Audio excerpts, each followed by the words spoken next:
How's everybody doing this evening? This is Third Thursday Live coming here from the Hobbit Hole out of Folsom, Louisiana, Underhill Bonsai, USA. We are Louisiana's premier bonsai nursery. We have everything as far as pre-bonsai stock, raw stock, Yamadori collected trees. We have our own soil mix that we use in trusts. We have fertilizers that we carry in-house that we use on our own plants that are available for sale. We have all the pottery you can think of as far as Chinese, Japanese, Korean, Taiwan, and even some American-made pottery. And I'm actually going to go over in this stream tonight what type of pottery to choose for your tree. So what container aesthetically looks good with X tree. So I'm going to take an American hornbeam, and I'm going to take a Bonsai juniper, and I'm going to take about 5 different pots and show you guys what each one looks like and explain in detail what each pot says for each tree.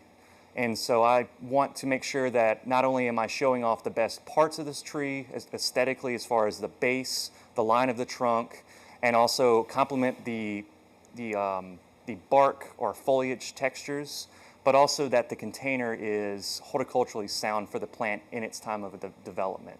So I'm gonna kind of nerd out about ceramics this evening.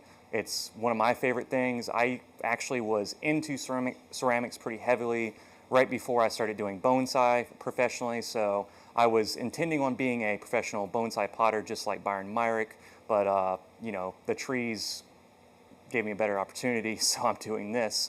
So I'm gonna put what I know about ceramics a little bit more into detail and kind of observe the pieces as we go through them. But make sure you guys share this live video. Make sure you guys comment. You guys give us some love. Go on our YouTube channel. Subscribe to our YouTube channel. Share our videos. We have an Instagram page. It's under the same name, Underhill Bonsai. You can also follow me. So also any follows or shares on the page in general, reviews, keep it up. I'd like to thank the people who have supported the nursery so far and have allowed us to grow as quickly as we have. Really appreciate you guys. I love you guys. You guys have really helped us make Underhill Bonsai not just a dream but a reality. So let's look at some bonsai trees. So the first one I want to look at this evening is going to be the American hornbeam, the Corpinus caroliniana. This is a tree that was grown by Rick Webb in a nursery container. It was kind of like a commercially available stock piece here, and Doug bought it from Rick, and it was probably, how tall would you say the tree was when you got it? About 8 to 10 feet tall. And so on the back side here is where the original chop would have been. So I imagine when Doug got this tree, it had lots of nice branching on the lower part, so he probably saw a lot of value in that and cut it back accordingly to right here, and then grew out the new apex that you see here, or the new crown, because we're building more of a deciduous crown on this tree. And another thing that's really great about this tree is the exceptional nabari. I'm gonna get it zoomed in here, and I'm going to turn this around so you guys can see just how awesome the nabari is on this tree. I mean, this is classic, deciduous bonsai nabari right here. You have a nice radial nabari all the way around. Some roots a little bit deeper than others, but that's not much of an issue. I think this root actually needs to be replaced. This one looks like it's not doing too well, so I have to root graft right there. But all in all, there's a really, really great base on this tree, and you can see as we get around back to the front here how when you have these mature established bases on trees like this, it makes that flare of that trunk come out just that much better and emphasizes the line that goes into the actual tree itself. The tree, this American hornbeam, has a little bit more to it than just the nabari as well. Another attribute that we want to make sure we concentrate on in the bonsai container selection is the fact that American hornbeam are smooth barked, and they have some muscling striations in their trunk, and that is something that is unique to this species. There are other species that do it to the point where you can see where it's raised, kind of like a bald cypress has the fluting. The American hornbeam is also called musclewood around here commonly because of how pronounced the muscling texture can be on these trees. So that's something I want to make sure that I kind of show off as well. To be noted that this tree has been sitting out in our grow area. It was formerly in a bonsai container, and then the wind blew it off the bench, unfortunately, last year, and we lost the really nice ceramic it was in. So it was in a plastic grow out pot before this. And so this is the time to go in and really, I mean, I'll go ahead and just take my little brush and just really gently just clean the base up a little bit here. And just kind of like how Japanese beech, they go in and they take those trees, and you see pictures of Japanese beech with really, really white, or Stewartia too, really white trunks. You can do the same thing to this tree, and how they achieve that. And I found this out not too long ago. I was actually kind of thinking about it. It's kind of silly. I was like, why didn't I think of that? But to get that really white look, they paint these trees with lime sulfur. They paint the entire trunk and all the branches with lime sulfur, and it makes it really white. So another common name for this tree is blue beech, and so it was because of that beech-like bark. So we could do that, but I like it in a little bit more of this greenish texture. So let's bring up the first container that I'm thinking. So I'm gonna choose one that's going to be obviously wrong. So don't y'all laugh. I didn't choose this container because I think it is the best one, but I just know this is something that some would feel safe with this type of container. Because we have a deciduous tree, and so you're thinking, okay, so we get our nice big Lotus blue classic style bonsai pot. This is a Chinese made pot. It was slip potted. You can see that white clay body in there. It's not the most amazing looking clay body. And also, these are antique pots. They were found in a collection in New Orleans. We got a good number of them. And so the past owner put some good use in these. And you can see the moss and the mildew and stuff in there, and some of the deposits from the minerals and whatnot. So, but this is typical of people who are starting out. They'll go out and try to get the biggest pot for their buck. And so these are pretty affordable. This is not a Yijing clay body. Yijing would be a lot more purple colored. I have one down on the ground right here I'm going to bring up in a little while that's a lot nicer than this one actually. And you'll be surprised at the quality you can get out of containers from China. This is a little bit of a very typical straightforward container. And so as soon as I put this tree in here, I'm actually going to have to get a block to put it on because it's so deep. So you guys can kind of see what's going on here. So I would plant the tree at an appropriate depth so that the nabari is going to be shown off. We don't want to, I mean, to an extent we are going to bury the nabari a little bit more. We're going to come up a little bit on the sides. So this is a little higher than it would actually, but we end this pot, but actually just to show you guys what this looks like. Because I have a lot of people coming to the shop, coming to buy pots for their trees, and this is honestly, the majority of the time people come in, they will select pots that I tell them are oversized. And there are some reasons why this is oversized, because horticulturally sound, yes, it's got depth, it's got width, it's got a really nice color to it, it's sturdy, it's a ceramic container, so it checks all those boxes, but aesthetically, it doesn't do a whole lot for the tree. And it feels safe. And if for a grow-out container, this would be fine. And I would just call this a really pretty grow-out container. But instead of using this big chunky glazed pot,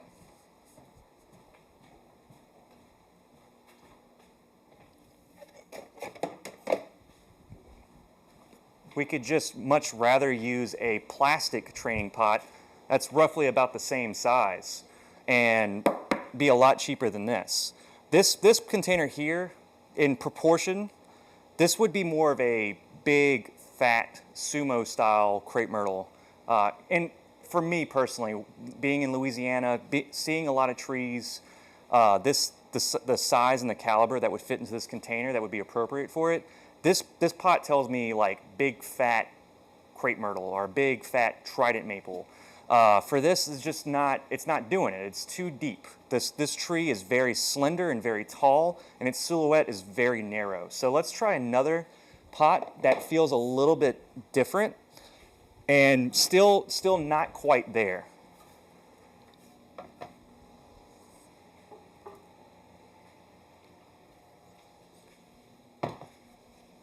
All right.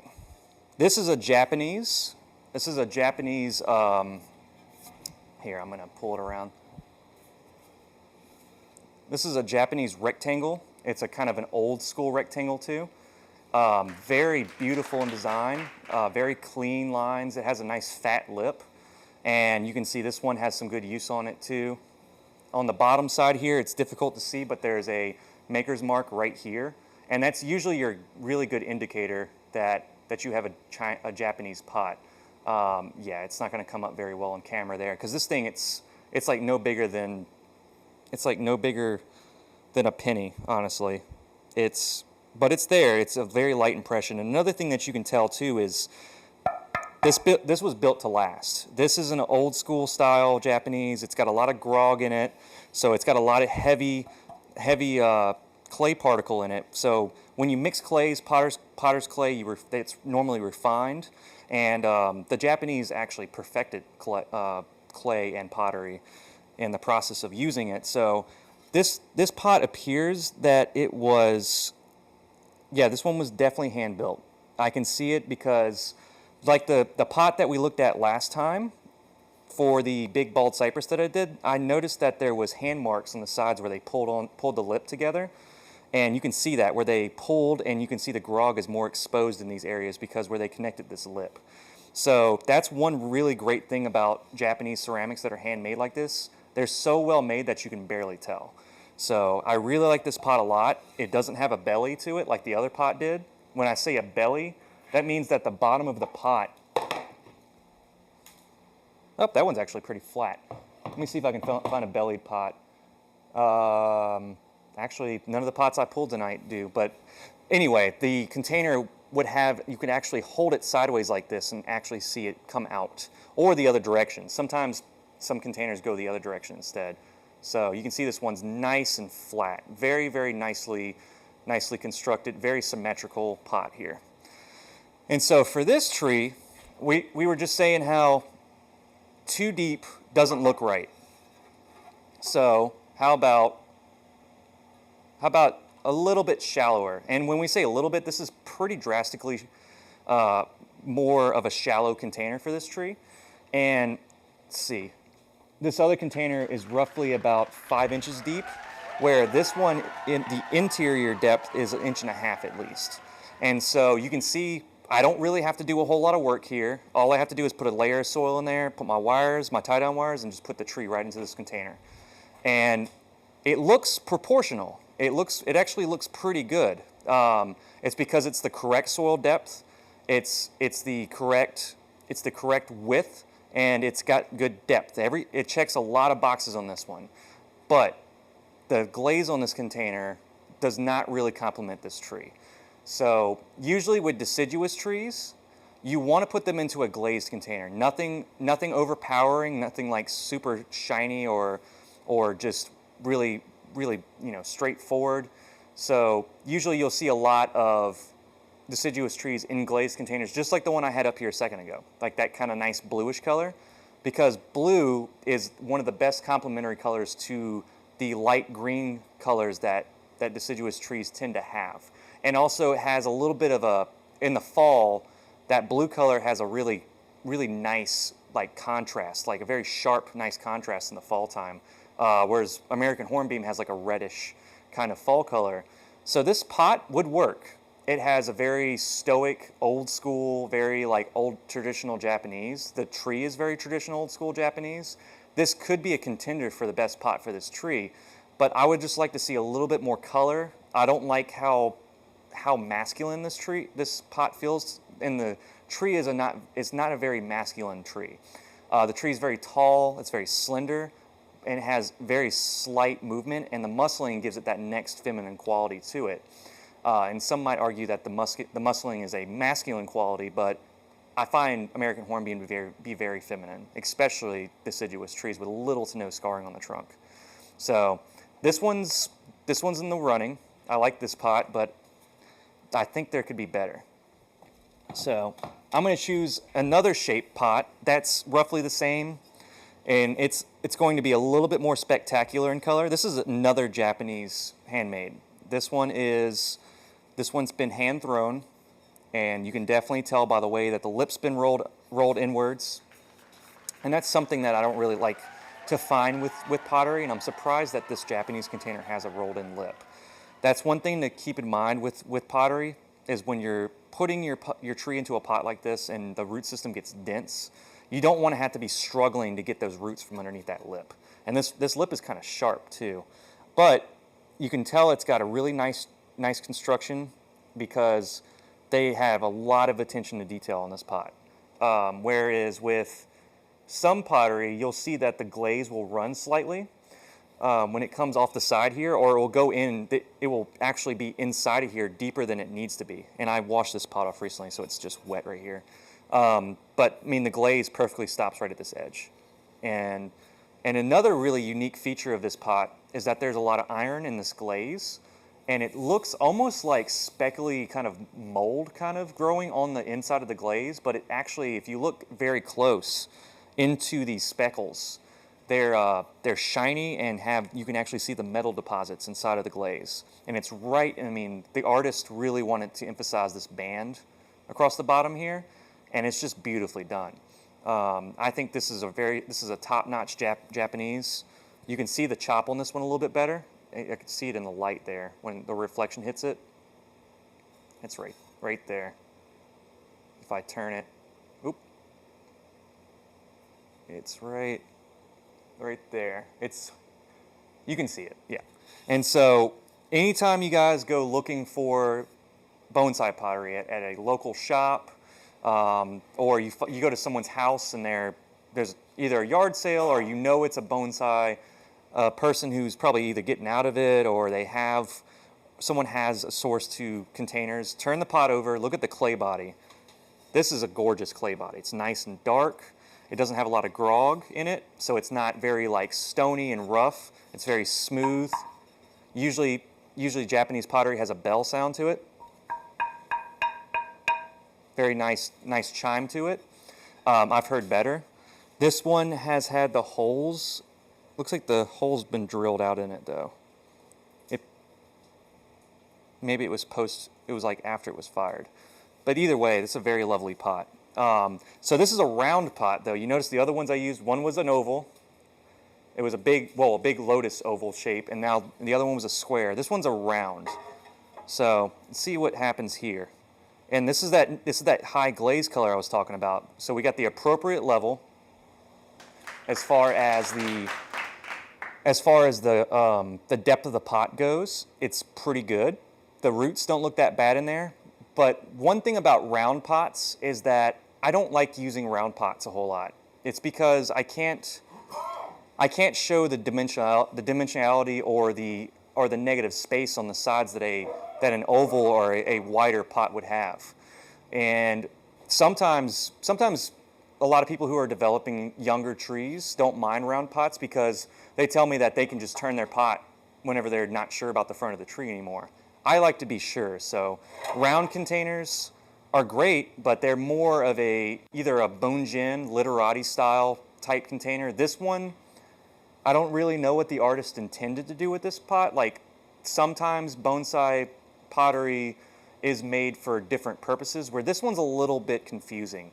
It is a gorgeous pot, has a good break where that unique glaze texture happens and has this kind of like nice banding at the bottom, but I honestly don't get it. I could probably see it as a flowering variety, like a really tall azalea coming out of this pot with really nice, bright, vibrant pinks or darker red flowers. Would be great. For this, the glaze is correct, the depth is correct, but as far as the shape, it's still not there for me. So let's go to our next pot.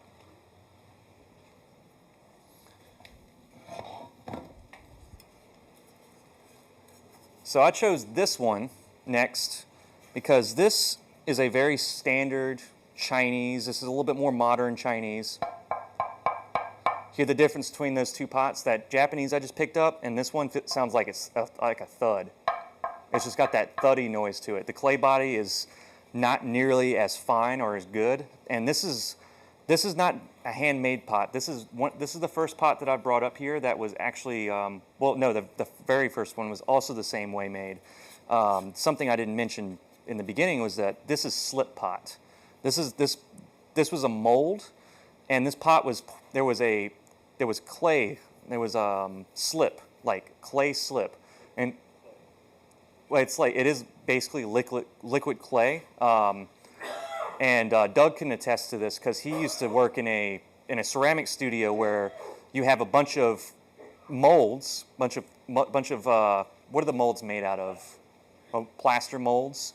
And so they make the first thing that they want to copy basically out of either ceramic or whatnot, and they bisque fire it, and then they make a mold out of it, and they put the plaster around it, and then they break that mold open, take the master piece out, and then they take the mold and put it back together, and they pour the liquid clay into the mold, and they let it set. And so after it sets, then all they got to do is just pull the mold apart, and boom, you've got this pot.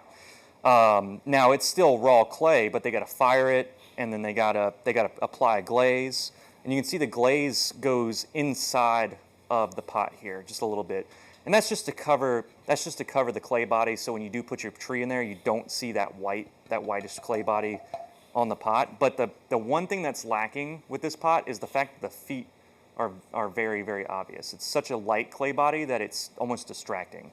But the glaze, this dark blue glaze, is very lovely. I do like this dark blue glaze. It actually has crackling in it. If you're not going to be able to see this on the camera. It's very, very, it's very, very hard to see. But yeah, you're not going to be able to see that. And it's very blurry right there. But even still, it's kind of like that deep, kind of feels like ocean, like very, very, very, very oceanic. That's not a word probably, but very deep ocean feel to it. And the blue kind of changes a little bit. It's darker in some spots and lighter in some spots. So whenever I look at pottery, I don't just look at this is a blue pot. I like to go in and see what the glaze offers me. If the pot's very simple like this, I want to see what the glaze can do. And so I'm going to put this tree in here. This is a little bit shallower than the other containers, but it seems like the shallower we go with this tree, the better it looks. It just looks outstanding. The Nabari looks powerful, it looks big, but still at the same time the tree feels stable and very, very, it looks like it can withstand any storm. Now of course we're going to protect this during actual storms, but the tree looks resilient, it looks young, and this is one of those things where this is not an ancient tree, but this is a tree in its prime now. It feels very grounded. The container is doing a lot of things for me right now as far as this goes. It's got the oval shape, gives me some negative space. I could position my tree slightly to the side, to either side honestly, and give any kind of suggestion of movement, or I can turn the tree slightly in this pot very easily. And so the dark glaze is very nice. It makes the trunk just pop. It makes it stand out really nice. But my only complaint is just because of how simplistic this pot is, and the feet is just a little distracting. So I'm going to put it into the last pot that I feel like personally is my favorite, but then I'm going to go and kind of take a poll in the chat here. I'm not going to load a poll up, but I'll let you guys kind of say which ones y'all like, if y'all have a different opinion. But I was kind of going through the containers earlier and trying some stuff out, and I came across this really gorgeous Yijing purple clay pot, sticker residue. It looks like the guy that we got this collection of pottery from, he never used this pot, because there's a mark in it where it looks like something sat in it for a long time, and the sticker's still on there from where he bought it. But anyway, this pot is my favorite one of the bunch. So the purple glaze, you can see, the purple clay, that's that purple clay body. They call it Yijing because the region that it comes from is called Yijing, China, and it's unique to that range. And then when they pull it out of the ground, it comes out this purple color. And so anytime you see a pot that looks like this and someone's like, oh, that's a Chinese pot. Look at that clay body. This is a nice strong clay body. This pot is heavy duty, it has a good weight to it, and this is called a wide lotus shape. So the other pot here is also a lotus shape, but look how ugly that, well, I shouldn't say ugly. I shouldn't say anything in bonsai is ugly. It's just not preferable. Just look how weird that looks next. Look how this one has a nice dark, it has an antique feel to it, whereas this clay body, the dirtier it gets, just the more silly it feels. It just feels it doesn't feel that great. But this is a good pot for intermediate level though. This would be an excellent container for somebody who is trying to grow their tree out, but they want a decent looking container. Whereas this is that next step up. This is a very nicely made container here. There's only a few spots where I see some glaze dripped on the interior of the pot. And the unfortunate thing about Chinese containers is that they do make a lot of these pots, but they make them with pretty good precision. And there's just no maker's mark on the bottom. That's just the only thing. So you can't have all your bonsai buddies over at your house and say, check this pot out. And they're like, well, turn it over, let's see that maker's mark. That's just one thing that's lacking. But it's production pottery. Yeah, basically they make thousands of these pots, but this particular type of pot I find to be the best value, best bang for your buck. So, I mean, aesthetically, you see it checks all the marks, and let's see what this glaze does for this tree. This glaze is not deep blue. It's more of a light, more gentler teal almost. And you can kind of see it. And this is why I love the Yijing pottery, because the clay body comes through the glaze a little bit sometimes. And it's made this dark blue just on the very slightly on the rim right here. And it just gives a framing almost to the pot. It's a little shiny on the camera there, but that's why you say in person these really does it justice when you get to see it. And so this is doing a lot of things for me. This pot shape is very, very feminine. It's a lot more feminine definitely than the square, and even just the simple oval, because it's got that extra indentation in the side there, and gives a different dimension to the pot overall, and a slight bit more interest, and not so simple as just your regular oval or circle shaped over there. And so this color is doing I think very well for this tree. It's not like the dark blue where it makes the tree just explode, because we want a balance here. We want the tree to be more part of the picture and as much as the pot is in the picture. I heard somebody say the other day, I think it was at one of the Bonsai Club meetings in New Orleans. I heard somebody say, when you're choosing your pot, you don't want somebody to say, whoa, that's a nice bonsai pot. You don't want the viewer to just instantly see the pot. You want to see the pot and the tree together as a complete unit. And so I think this is a pretty fulfilling image here. It does everything for me. It has a good depth. The clay body is not offensive to the eye in any way. It's nice and dark and subdued. And subdued is the actual word that I was trying to say. And if you look at the feet here, it's very minor details that I really like to find on these, is that these little feet that are kind of poking out underneath, they actually have like a little design on them, almost like a cloud feet. True cloud feet would have an actual shape like this. But yeah, there is a very, very minor detail to the carving on these feet, and I love those little tiny details. And so this is one thing that I also talked with Mike about. Mike Lane me and him were talking about Shohin display. And Shohin pots, on purpose, are brighter and more colorful details, little landscapes painted on them, decorative in a high way, so that when you're walking through the bonsai exhibit, you're going through the pots and you can see all the nice blended pots, but then there's that one tree that's too small that wouldn't stand out amongst the others. That's why those Shohin are in those bright pots. Anyway, colorful pots, things like yellows and pinks and bright reds and stuff like that. But all the other trees that are this size, this is about roughly your show size. This is what they typically you would see at in a bonsai show. And so this is not so intense that it forces you to look, but the tree does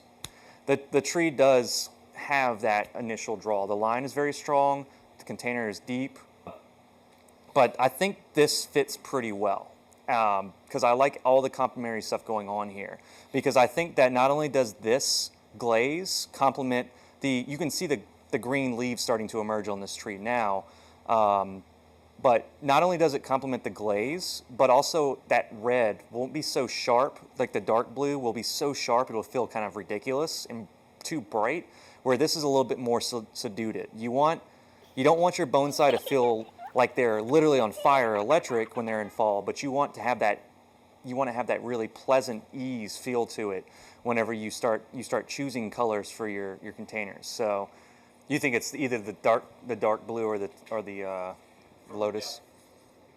Yeah, Doug's saying that he sees the tree maybe is masculine then. I see the tree as a little bit more feminine because it's tall and slender, narrow. The roots are really strong, so it kind of is a little bit of open for debate.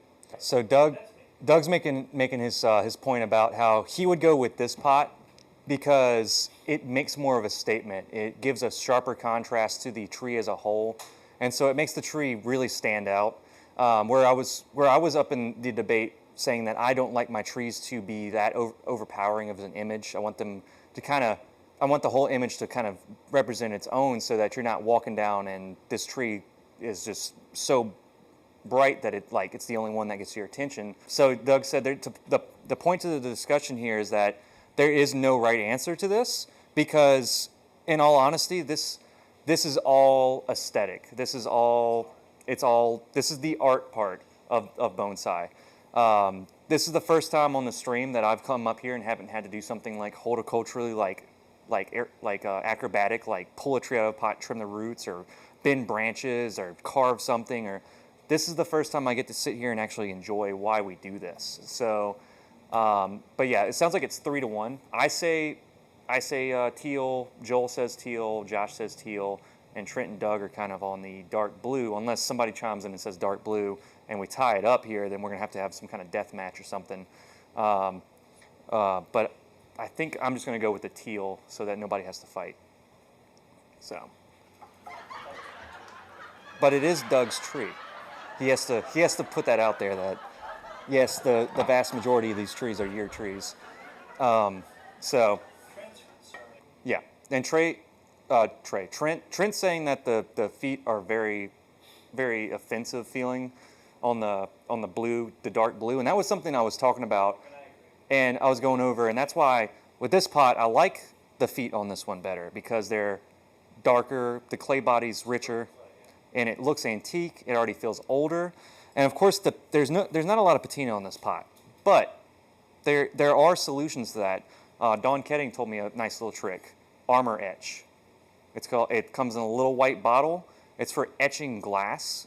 And basically what you do is you just put it on a little abrasive kind of cloth, and you just rub it into the pot. And you rub off that really shiny layer to the glaze, so it makes it a little less obvious that it's a bright, brand new.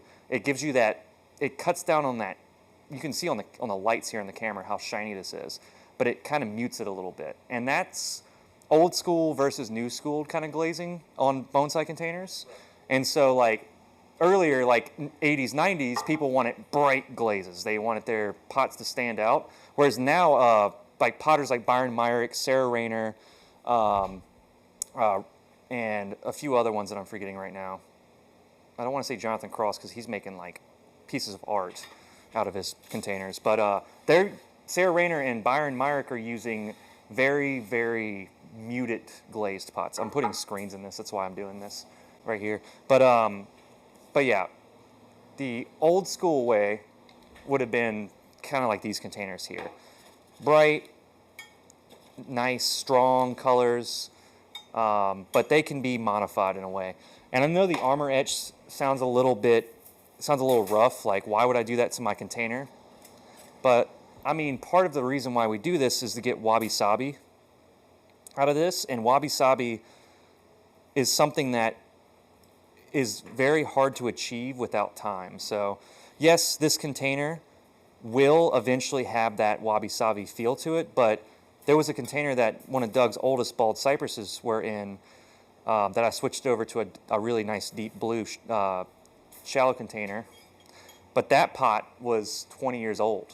And I remember him showing me a picture of it from like 1993 or something. And the pot was like shiny and new looking. But after years of it being outside and weathering and watering and fertilizer getting into the clay body, the pot had a remarkable patina to it that is only achieved by using your containers. And that's another conversation that me and Mike had when he was here. We had talked about finding the patina in containers and valuing that more than having your perfectly clean pot. And I'm not saying that you want your pot to intentionally get dirty and feel like green and mucky looking and have moss growing all over it, which sometimes looks cool, but the pot should be able to stand. It should be able to stand as a part of the framing of the tree. It should not be filthy. But when you get patina to a pot, it changes that pot in a very aesthetically pleasing way. It starts saying truly old and ancient. The value of a bonsai container will increase with use and age. A bonsai pot can sit on the shelf for 20 years and look like this. That's what happened here. Or a bonsai pot can be in the sun and be sitting outside and taking all the weather and the cold and the heat and the sun blasting it all day. And then you get that unique look. I was going to drill holes into this pot, but I don't want to get into all that right now. So I'm just going to...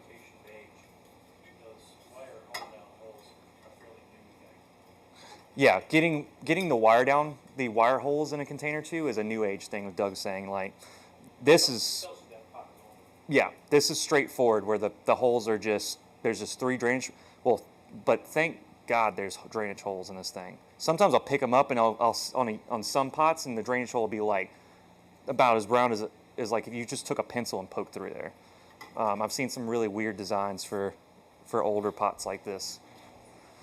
But these are very well spaced and they're functional, and there's not a belly in the pot, so the water's not going to settle in a weird spot and get trapped and cause root rot.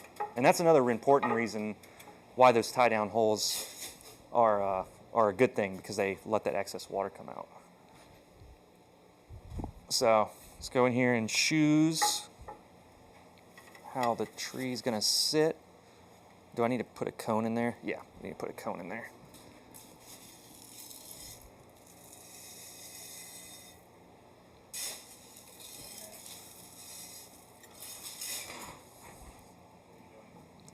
Huh? Oh, just like in the repot video I did last week, coning is where you put soil in a mound directly underneath the base of the tree. Because when I root pruned this tree, I went into the core of the tree and opened up the sheen or the heart of the root system a little bit more, so that I could correct any root issues that I may have had. And so whenever I just now made that cone, that pile of soil like this, it pushed into the core of the tree and fills in that air gap so I don't get dead, dry roots inside of that. And you usually twist back and forth, move side to side, frontwards and backwards, and work it all the way up in there. Okay.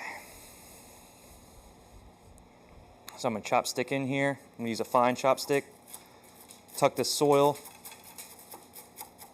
I'm going to hit the bottom of the container, go down in there and work it in. Watch that soil just lovely fall into the container. I'm just rewriting the Webster Dictionary tonight. I'm saying tonight, we're in Louisiana, and for y'all that don't know, I'm sure that a lot of the current viewers are Louisiana. I know everyone that has been mentioned so far are, but it is about 6 o'clock. The sun was going down around this time. Probably about a month or two ago, like probably a month and a half, it was 6 o'clock and the sun was down. Now the sun's out still, and probably will be out till about 6:30, probably even a little bit later. And here we're a little closer to the equator than some, but not on it completely. But we're closer to the equator than most people in the United States. Not closer than Florida, but the length of the day will go all the way till 8 o'clock, which is incredible. It's just a lot. It's a lot of sunlight for a long time. That's why we have great growing seasons here for bonsai. So I put wet sphagnum moss on the top so that when it's windy or there's a lot of excessive sunlight hitting the top surface, it doesn't dry out. Because, I mean, we're in a very shallow amount of soil here, and it's a high stress situation for this tree.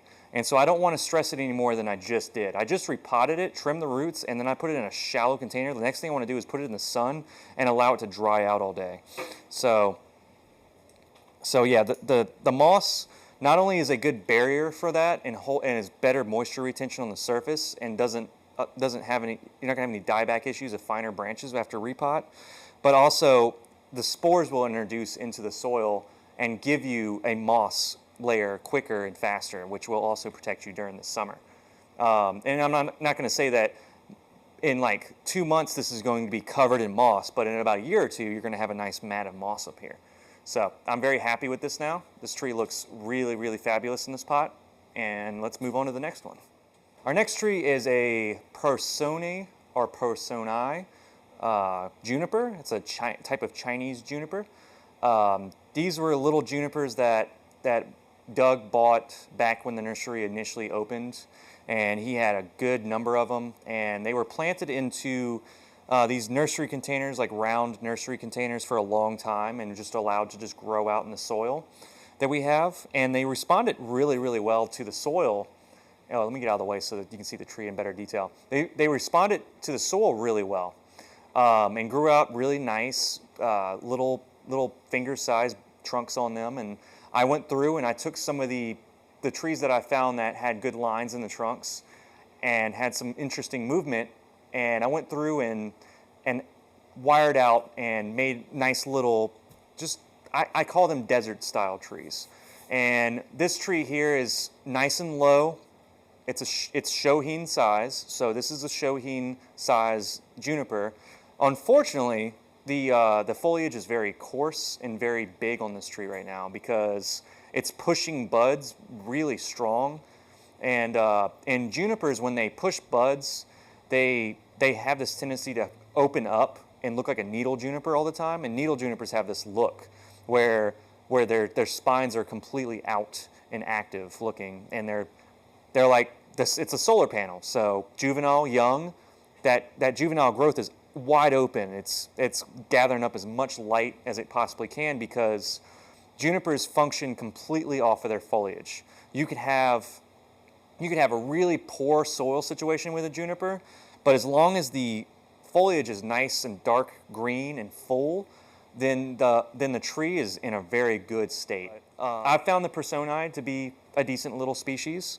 Fun, easy, pretty resilient. They fairly drought tolerant. They don't mind the shade. They don't mind the sun. They are very easy.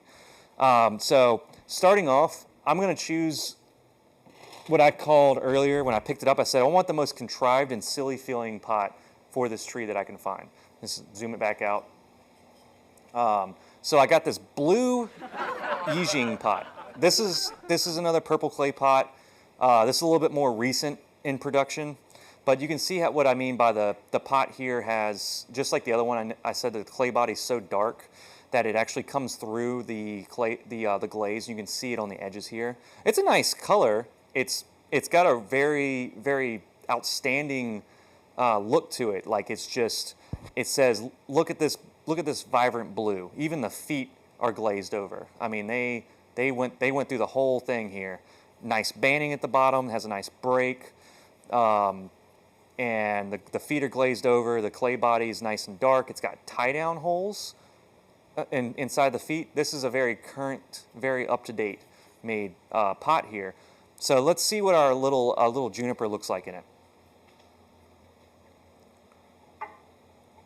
And why I say this is contrived and silly is because there's a lot of these junipers that you'll see at department stores, or you'll see them at the hardware store or the garden center, and you'll go in and there's a bunch of junipers, and they're all little, not even finger-sized cuttings. They look like this. That's a black wire, but you kind of get the point. Like a little, just a little stick coming out of the pot. And whereas this is a little bit more dramatic. Junipers are abused as a quick buck. I would say it like just for a quick buck type plant, because I mean they're evergreen. They never drop their leaves. People don't normally go for deciduous trees like this. That amazing hornbeam. If that tree doesn't have leaves on it, not a lot of people are attracted to that. Whereas true bonsai nerds that understand deciduous Japanese design would say that that's the best way to view them. Whereas junipers are pretty straightforward. They always look alive, they always look vibrant, as long as they are actually alive and they're not just, either plastic or brown or dead or something like that along those lines. So they're normally shoved into a pot very similar to this. I chose this pot because it is contrived. It is how we usually see these junipers presented at your department store or at your garden center. I just went a little bit further. This pot is actually very nice. This glaze is nice. The tree has been wired out. It has a nice shape. And the pot actually complements the tree a little bit.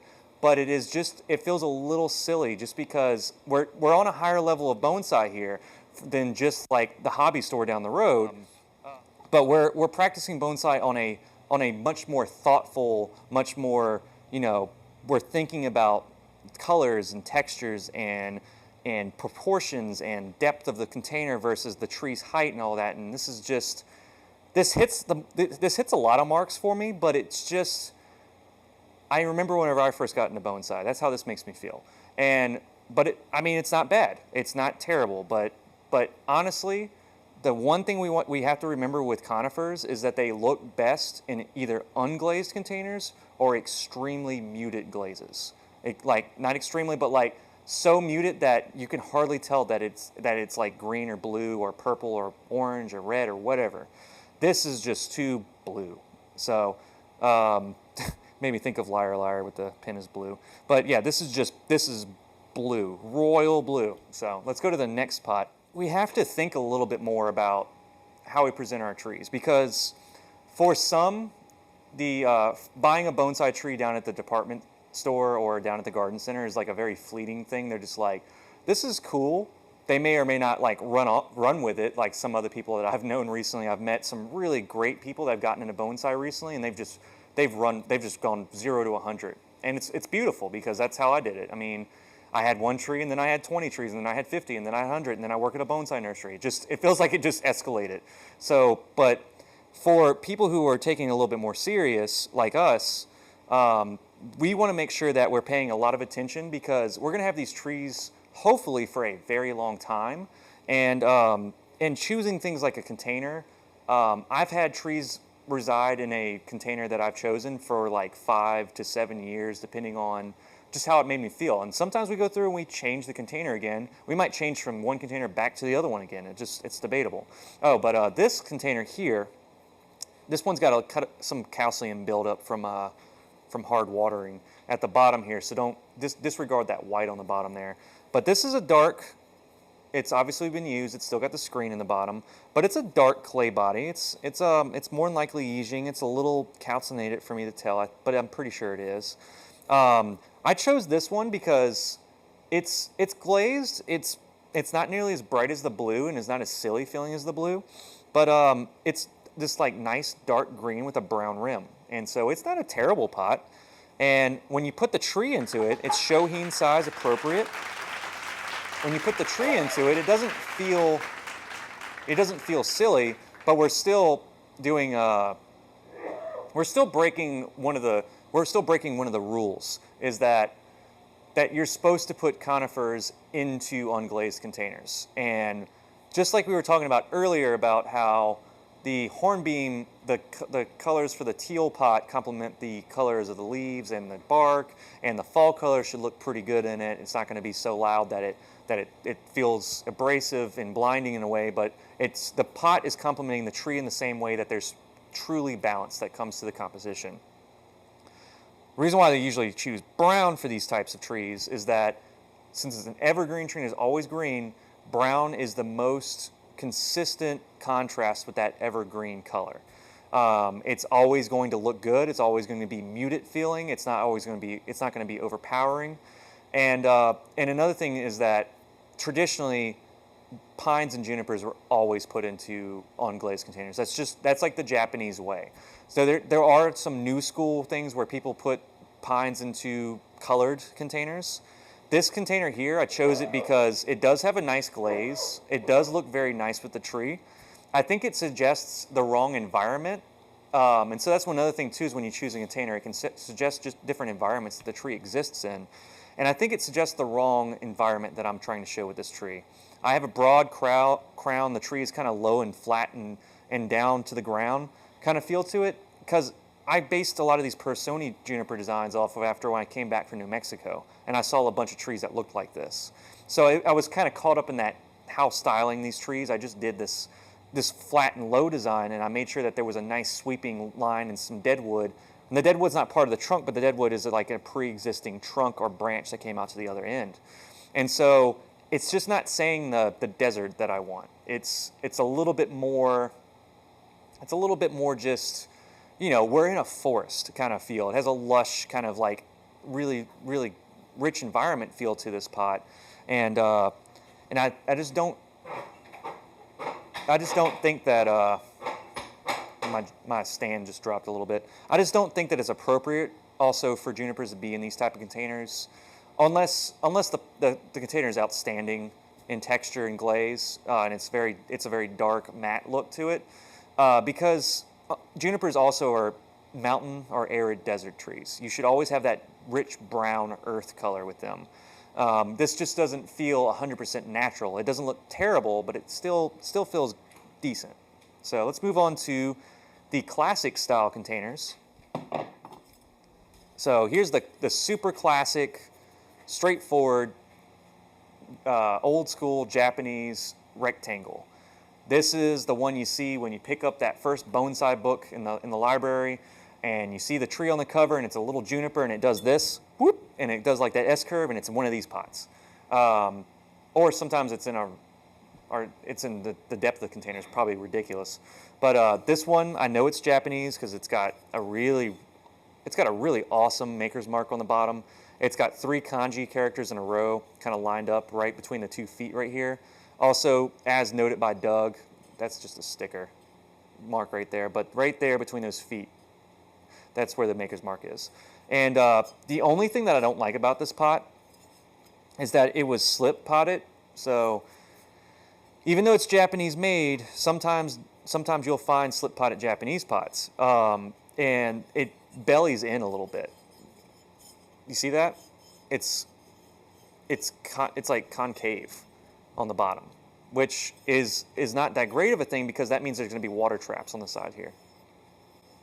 So this is a pot that I would actually go in and I have a diamond drill bit set. I would actually go in and drill holes on the side, but I'm not going to do that right now, because I just want to use this as a demonstration. I'm surprised that you'd find a slip potted pot with a maker's mark, frankly. Yeah, it's weird, huh? Yeah. Normally, production pots don't get maker's marks. Yeah. Production pots normally don't get maker's marks, and they just get glazed and thrown in the batch with the other pots and get shipped off. They took a little bit more attention to detail with this pot. Sometimes you'll get slip potted Japanese containers that have feet molded onto them or designs put into them or something, or they want to paint or do the poetry pot thing that I told y'all earlier from last week. But see how that brown makes the tree feel rich in color, makes it feel alive, and it's in a drier, a little bit more of a stoic kind of feel. And the rectangle is a very classic. It's a staple of Japanese bonsai. The Japanese black pine, when we finally get our stock grown out in the field, and we start getting our really nice formal, informal, upright black pines, a Shohin black pine would look absolutely amazing in this pot. It would just look so cool. I'm getting to this point now, kind of like about the old Japanese aesthetics and stuff. And this is a very like Japanese black pine shohin on the top of the shohin display type pot right here. So that kind of tells you something about this tree a little bit. It's not a black pine, it's a juniper. And junipers are usually much more valued for their movement in their trunk, deadwood features, and framing of the foliage. This tree is not really about the deadwood. It is about the line. There's a good line in the tree. It's hard to see from certain angles, but it kind of does this hooking. It has like a hooking movement in the top there, and it has a lean to it. And so there's a lot of graceful movement in this tree. There's not a huge deadwood chunk on it, so it's not a super masculine tree.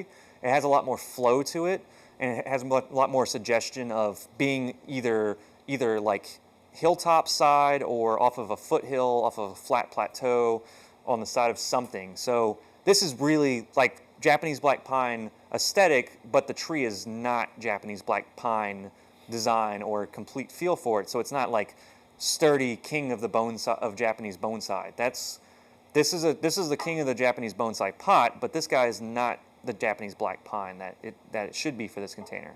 So I'm gonna say it's a great pot. It doesn't look bad, but let's go for the Japanese. This is another great Japanese old school glazed, and it kind of looks like a little wash tub.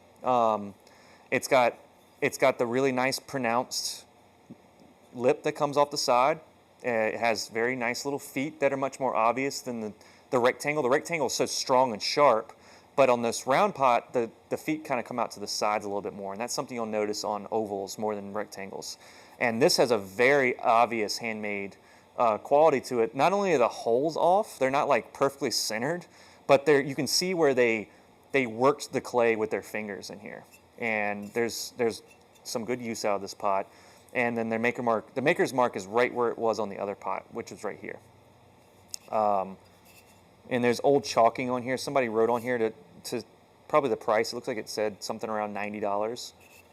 So, yeah, believe it or not, $90 for the pot this big. There we go. Yeah, $90 for a pot this big. I mean, but it's probably because of import, handmade, Japanese, and if you're a bonsai nerd like me, all those things matter. So, feminine, a little shallower.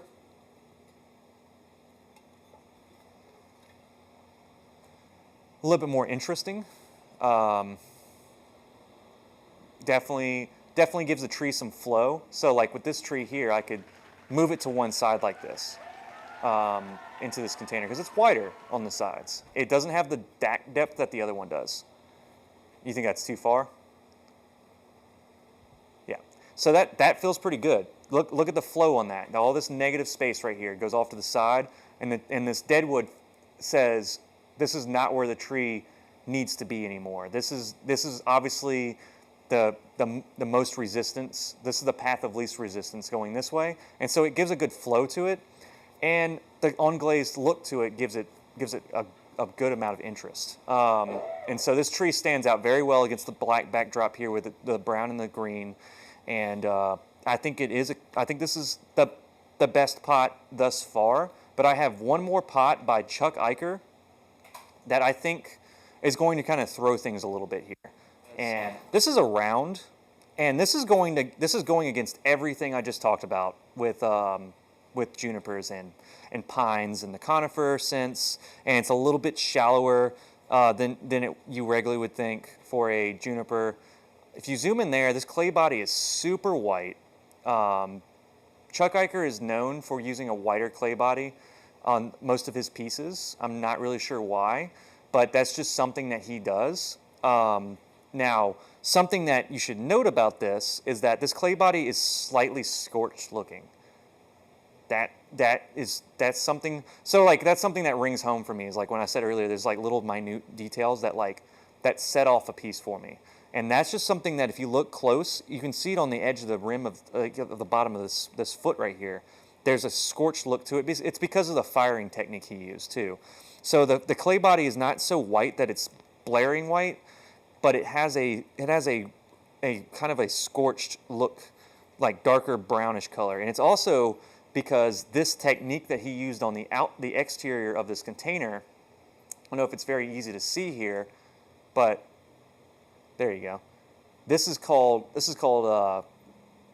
fissure cracking, I know there's probably a ceramicist out there like who actually knows how to do this technique and is laughing at me, but this technique is done by throwing the piece on the wheel first, and so the piece is spinning, and they form the round shape on the wheel, and then when they get to a straight, it's not round yet, it's still straight. It looks like a tuna can basically, and then what they do is they take a flame like a torch, like an actual like acetylene torch, or a butane torch, something with a high amount of heat, really fast, like flash cooking the piece. And so they turn the piece really fast on the wheel, and they hit the clay body with the flame, and they dry just that exterior layer out. And they dry it out really quick, but the inside is still very, very elastic and very pliable. And then they go in and they press it out. They don't touch the outside, but they take their finger, and you can see there's just enough room for a finger to go in there. And so he went on the wheel and he just pushed it out gently, and you got this amazing crack, like kind of fissured crack look to it. And it just screams like instant patina, instant old craggy look to it. And so that's why I like these containers. The choice of clay body is a little bit unique. And he also, and right here, this brown band, that is not the clay. That's not because he torched it. That is actually, he did the fissure cracking technique, and then he took a brown slip, and kind of painted it over. So it was still on the wheel, and he painted it over, and he bisque fired this, and then didn't glaze it, left it unglazed, and then brought it up to the appropriate cone 10 fire. I think he fires up to cone 8 or 10. I can't remember exactly where he states it on his website. I'm pretty sure.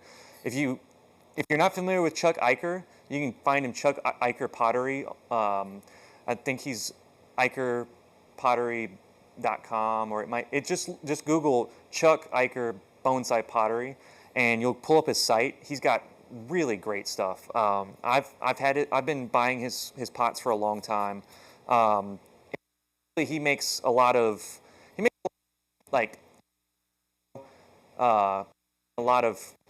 smaller containers, but every once in a while he pushes out like a good oval or rectangle. And we have plenty of Chuck Eichers available in the shop, and as well as Lynn August and Byron Myrick's containers. So we definitely support the artesian local artists. And this guy, Chuck's actually Ohio, and that makes me think of my good friend Byron Smith in Ohio. It's just, for some reason I know a bunch of people in Ohio. There's a couple of people from that area that have traveled through here. So let's see what this container can do for this tree.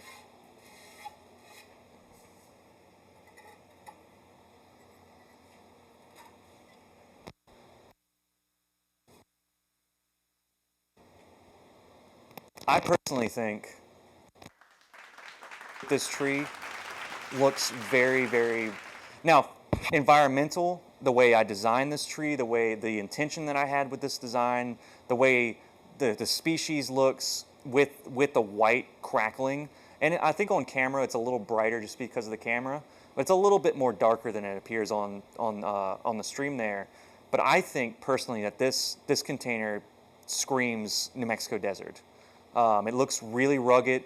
The round gives into the feminine quality of the tree and almost presents an almost Boonjin style. So I could probably go in later on in this tree's life as we get denser sections in one part or another and reduce the weight of the foliage mass. But I don't think it's necessary at this point. I think it says just enough for what I'm looking for in this juniper. Where with junipers and conifers in general, like lighter clay bodies, darker brown, lighter browns, just kind of depends on what your tree looks like. This complements this tree pretty well. There is a little bit of this dark, that's the roots on these junipers are very, very fine. It's very matted, fine feeder roots. So when I go to actually put more soil up the sides of this tree as I settle it in this container, it could look really, really stunning. if you want to bring your tree up to the shop and do this kind of thing, and we don't have to pull it out of the pot and start doing this and swapping it back and forth, because I don't want you to feel like we're, putting your tree's life in danger. But we can kind of just do this, and this is one of the things that makes bonsai so special, is that every tree can speak for itself as long as it's got the proper frame around it, and that's what this pot really does for it. And so, like Doug said, like as soon as I put the tree into the container, it was just like an instant, like that's it. Like some trees and some pots just mesh so well together. So, and I'm pretty sure once this tree goes back out on the table out there and someone sees it tomorrow, it's probably going to be gone. So that's usually what happens with these little junipers, is they're very easy, little simple trees to create, and they're very fun. I love working with these trees. And as soon as you make one look cool, it gets sold. Wiring a tree down into, especially a smaller tree, this one wouldn't have been extremely difficult, but having these wire down holes on this pot makes this so much easier.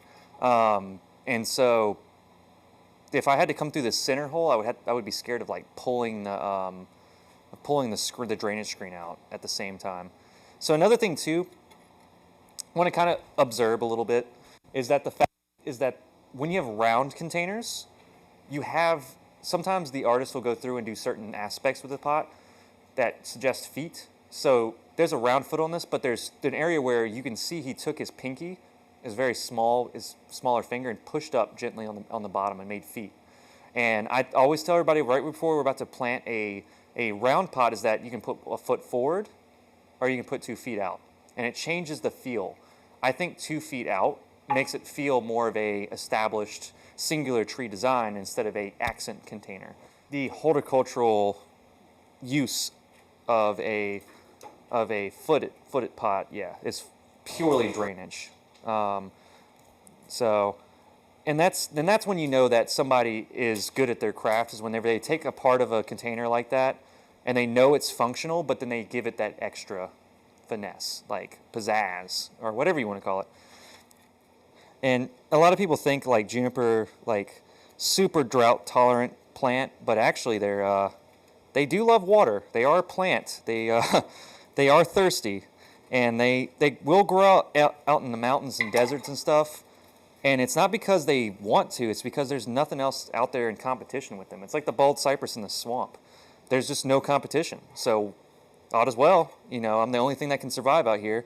In a bonsai container, we don't have to force them to do that. So, but these Parsonii actually do enjoy a nice drenching, nice watering every day. When it rains outside, let them splash in the rainwater. I mean, they don't literally splash around, they don't move or anything, but they do love that consistent care and attention to detail for watering.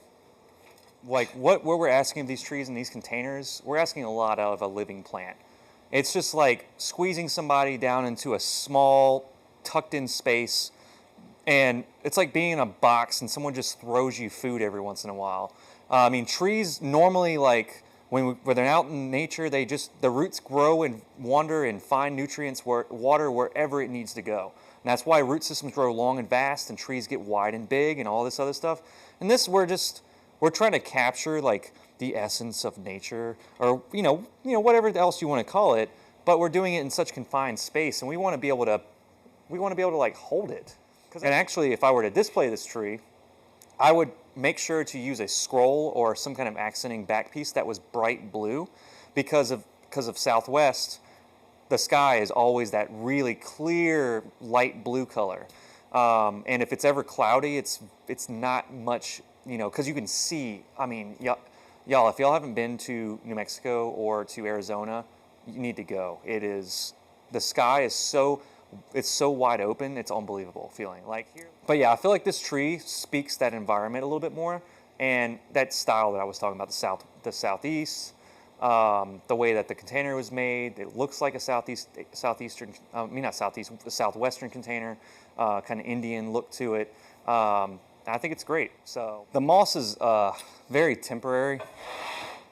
It's a little bit more lush, but eventually, once the tree acclimates and kind of the root system solidifies to the rock, I was gonna go back and do like bare like clay, like kind of like make it look, of course, more sandy environment.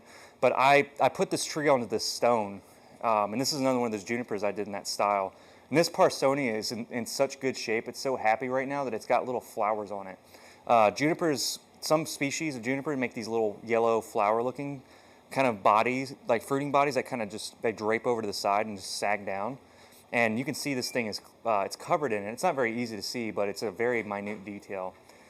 But this is another Parsonia juniper, just in that kind of rugged, low kind of style that I like. And the moss is a little bright because, I mean, like Doug said, we're watering these trees a lot. And so the moss got very, very, very lush and very different types of mosses. So it's a little more, stands out a little bit more than I would like. If I were to go to show this little tree, of course the wire would come off. It's been bent very, very viciously. This is one of the trees that I did for the I think a 6 hours of bending, or like a bendathon that I did, where I just took a bunch of junipers and bent them all up. This is one of those trees, and it's a little bit more developed now, and the wire is almost ready to come off. I see the wires beginning just now to cut into some parts of the tree. And they say that with junipers, it's okay to have wire cut in because it makes them a little bit more interesting. So it's right at that point. I'm gonna let it set for like another year. And you're like, how much longer? I'm like, another year. And you're just like, oh man, it's it's like another full year from now. But yeah, this one's interesting. If I were to show it, I would remove all this stuff, and I would probably get like, I know it kind of sounds kind of silly, but actually probably would look really good. Take off the moss and get akadama and sift it and get the dust and pack it onto and that would look really cool. So this is another thing that you could do, and this might freak y'all out, but this is completely stuck on the stone. I drilled holes to it. So I might do a whole video where I do a slab planting like this. Of course it all falls apart. That's how much it was hold on there. All right, give me shit about that. But that was pretty stable until the weight of the moss fell apart. Yeah. So if y'all wanted to see how I put this together, no, I'm not going to go through all that. But we'll go back. So we won't be doing that video anytime soon. Yeah. But the tree's pretty happy about this. Sure. Yeah. Now, if I would have put the staples on here. We don't really need any excuses. Yeah, we don't need any excuses for it. Well, it smells fresh. Okay. Well, I would say that's a good way to end it. I don't know how many people. I know the ones that I know. I know if Josh or Trent's still watching, they probably really appreciated that. That was probably the best thing they've seen this evening. Boom, just good as new. And so anyway, that was how to flip over a rock planting and completely destroy the entire composition. Also in combination with how to choose your bonsai container for, let's get this out of here, for your tree based off of textural elements, design elements, environment, and okay, there we go. There's only so many people viewing. And just kind of so we can take time and just go through and look at our containers and make sure that we know why we make decisions for certain trees based off of what the pot looks like, what the glaze looks like with the tree, and also respect the rules of deciduous versus conifers, and also flipping stone planting upside down. And so that'll be it for this evening, guys. I do the goofiest shit sometimes. But y'all have a great evening, and we'll see you next time. Thanks for watching the video, guys. Don't forget to like, share, comment, subscribe, turn on notifications, and look for more Underhill Bonsai content in the future.